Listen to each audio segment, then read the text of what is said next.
Ndị be anyị daalụ nọ kele nke na-eme nọ o nwere ife nsị ka unu n'elu anya maka ahapụ ife ọ na-emebi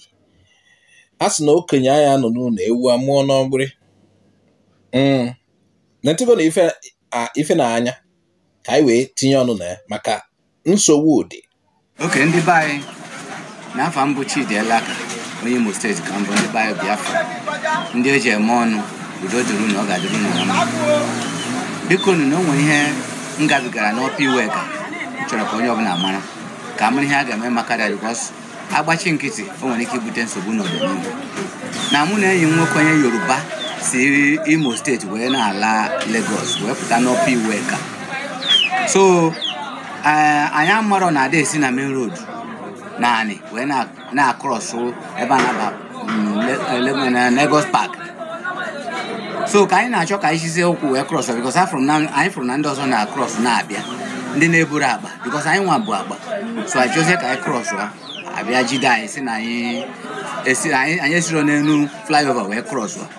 So anyị jụọ ha ka ekwana ihe anyị ga-eme o asị anyị na ọ ga na-akpa anyị. So onye ọzọ ha jidekwara anyị na ya so onye nke ahụ ababa mba ha were ụra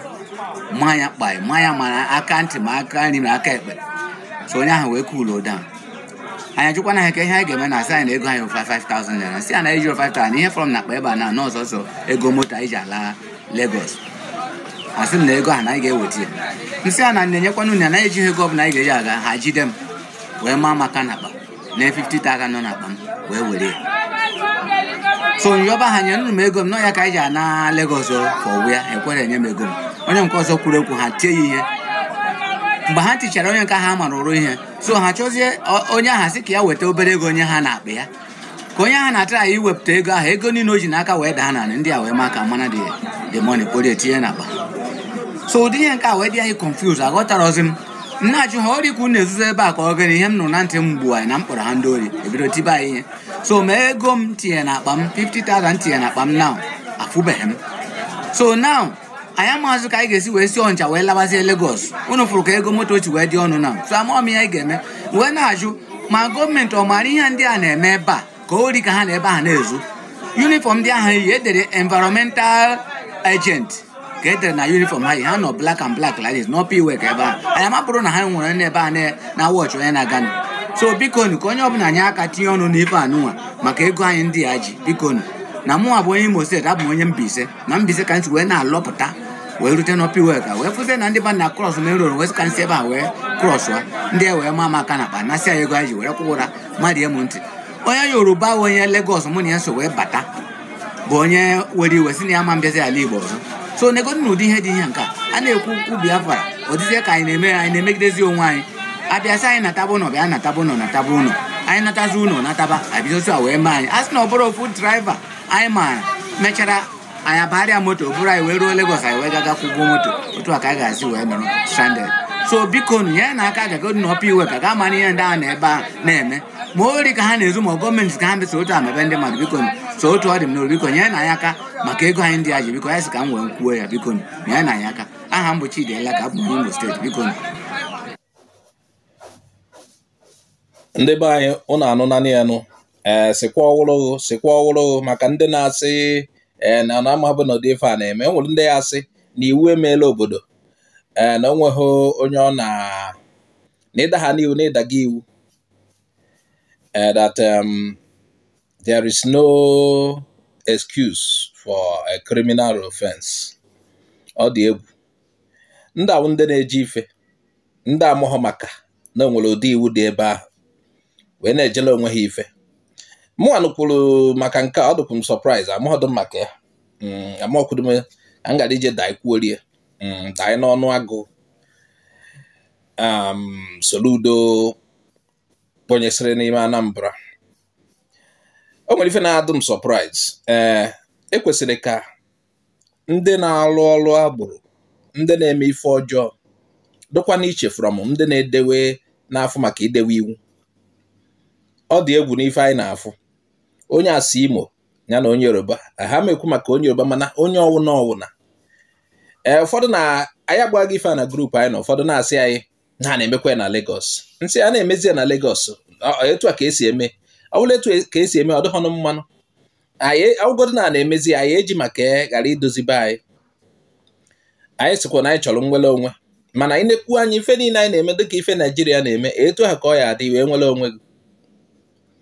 Anyị kwesịrị inwe mgbanwe na mmadụ amaghọ na ebe dị etu a na aha eji ọkpa aga o wee gafeta anwụrụ ya. O nwere ka ọ dị ịma na o nwere ife na-eme anyị ndị gọọmenti ma ndị na-achị anyị bịa na-eweta ọtụtụ iwu enweghị isi ajụọ gị kwuo na ị na-akọpị mba ofesi dịka mgbe ndị na-eme ife fuel Tinubu ebugocha price fuel anaghị owu anyị si anyị na subsidi mana ego ha nwa na-eri n'enu ya iji kwasịgo na obodo ọzọ gbagasịa ga-atụ obodo gasị na-ele fuel ngala ọnụ jụzie ha obodo ahụ na-ele fuel ngala ọnụ etu ahụ esi wee hazie obodo a ka esi wee hazie obodo ndị na-ele fuel ngala ọnụ etu ahụ ha si hazie obodo ha ka isi hazi nke ihe emegodo the first thing Soludo batabụrụ si anyị na ndị vendor na-ele newspaper na-achọzi ịfụ ha n'ọka ha ji lụọ store onye na-ele newspaper on commission basis ka esi ha ji lụọ store ego dị ka ọ eje lụọ store onye ọya awụ abịakwa na mgbede nke ole fọla narịa mbụ newspaper Soludo si ha ji lụọ store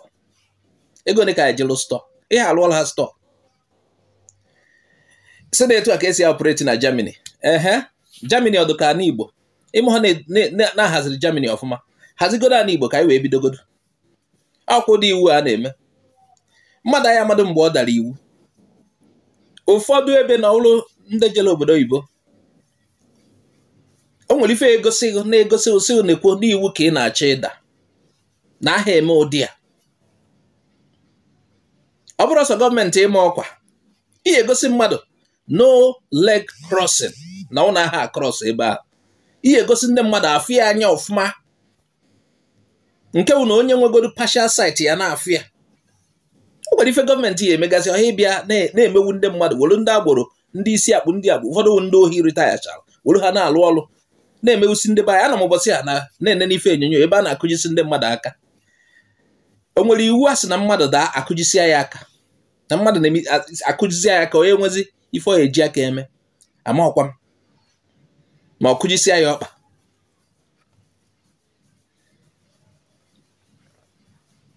Kelee ụdị iwu obodo dị nka ụdị iwu a kịta ndị si esi ya na-enwe nsogbu na ya maka gịnị ha amaghọ onye ọ na-si esi ya enwe nsogbu so etu esi eme ụdị ife awụ imewu ụdị iwu a ihe egosipụta dewe ọfụma ka ọ ya esi onye ahụ ya ama na ọ na-achọ ịdị iwu mana nke ya ama ụfọdụ ezo n'akụkụ chelugu ezo n'akụkụ a na-enenewu ịzọ ha n'ọkpa ejidewu nekwonu ndị na-alụrụ ya ọrụ ha na-apụcha mmadụ akpa ransak ya akpe mmanya aka na akpe narị ya ego. Kedu ka ya esi wolu ndị ohi wee na-alụ ọrụ? Kedu ka ya esi wolu ndị ohi ọwụlụ ndị ohi ka ejizi na-alụ ọrụ? Eche na Soludo na-asị na ọgụrụ wa akwụkwọ ka ọ na ndị ahụ gọọmenti ka a na-alụrụ ọnụ ahụ gọọmenti ka a na-alụrụ ka anyị malụ kele ndị a na-alụ ife a kele ndị ha na-alụrụ a sị na-edere ha environmental agent n'azụ.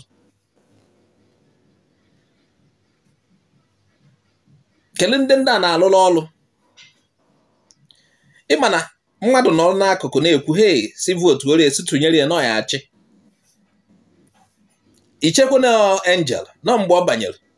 anyị afụgasị ya na anyị afụ na Soludo fụ ihu na azụ ya. Kele ụdị ife kele ife anyị akpọ nka kele ife anyị akpọ nka biko nụ mmadụ amụghọ na ọ na-adị iwu ọhọ na ọmụma dị iwu ma megide n'alụ ha ego moto ha.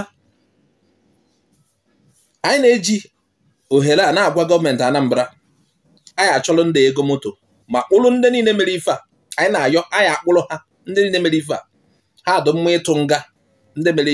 ife a wuo ohi ịma mmadụ ọgọ na gọọmenti official ị nweghị right ịma mmadụ aka akpa ma ọ na ego mmadụ dapụrụ ịnarị ya n'ike.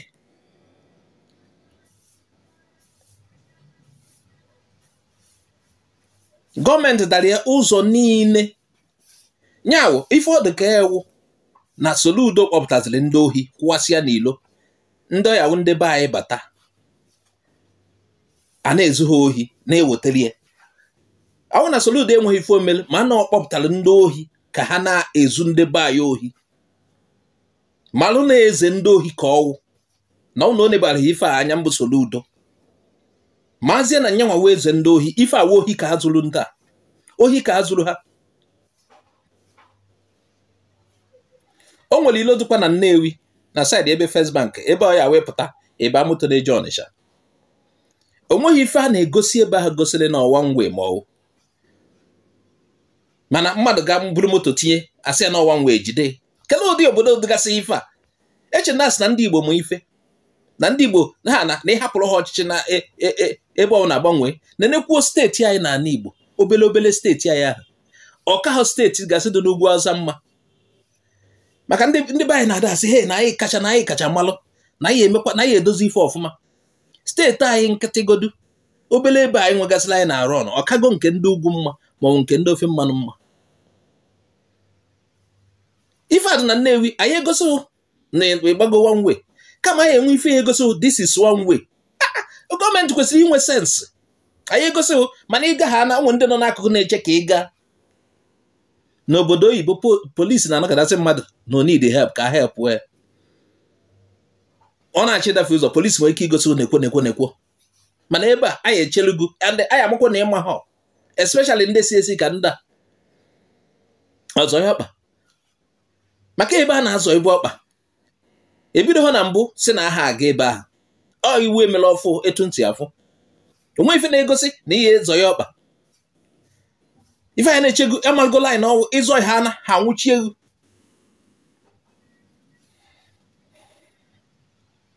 etinye aka na pọket go ewojela onye isi na uwu anyway ha mekọcha ha ma onye ha na-ewojela onye isi anyị na-aka ya na grupu ofu onye na-asọpọtụ ife ọjọọ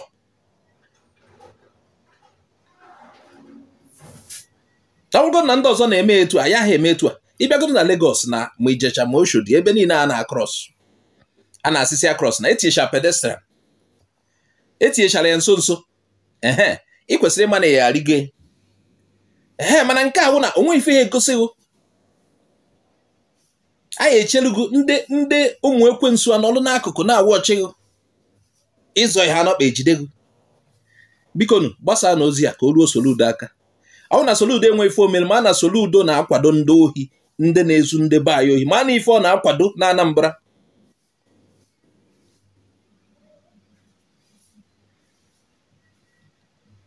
iwelu ndị retire n'ohi bịazie chọọ izu n'ụdị ọzọ etinyecha n'ọlụ kedu ụdị ife ndị Igbo na-etu ọnụ anyị kacha kedu ife anyị ji ike anwụ bikonu etu aka anyị esichi onwe anyị na-ahapụ anyị chi onwe anyị ọchịchị nchegbu hel esi m ebe a pụọ